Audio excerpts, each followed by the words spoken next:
Welcome to the Sales Influence Podcast, where we talk about finding the why in how people buy.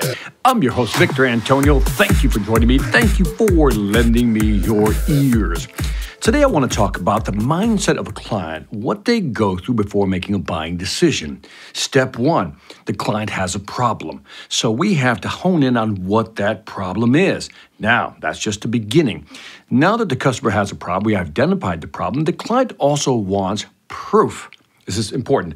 Proof that you can actually solve that problem.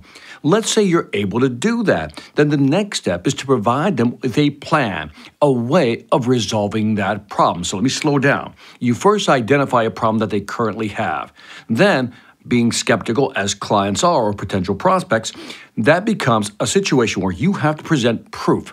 Things that you've done to solve that typical problem in the past. This could be a case study, it could be a demo right in front of them, something that visually demonstrates to them that you can solve that problem. Number three is that you have to provide a plan. What is the blueprint from, let's say, switching over from one CRM to another CRM? Let's suppose that that's what you're selling. If you're selling a product to replace something, what is that plan look like? How does that happen? And how will it interfere or not interfere with their business? So again, they have a problem.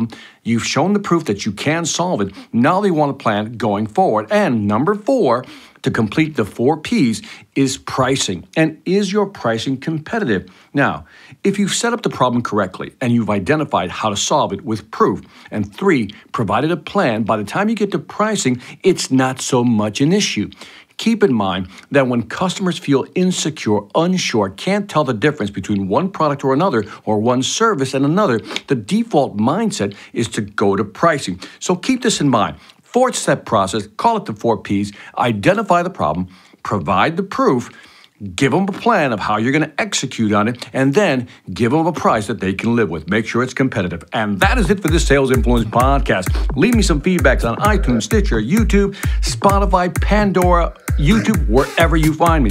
Also, if you haven't done so already, check out the Sales Velocity Academy.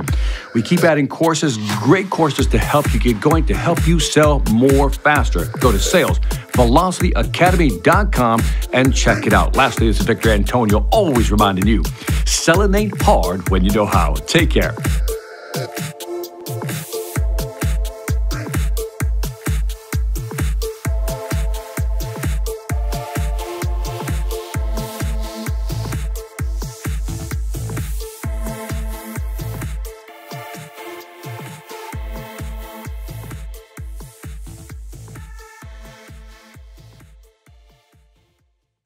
Hi, I'm Victor Antonio. I'm an author, sales trainer, and keynote speaker. I'm often asked, what makes a great speaker? Is it someone who delivers real content that the audience can use? Is it someone who engages the audience so they're part of the learning experience? Or is it someone who can motivate an audience to push them beyond their comfort zone and discover new abilities? The answer is yes. But the most important thing to remember is that I'm not there to look good. I'm there to make my client look good. Simply put, it's never about me, and it's always about them.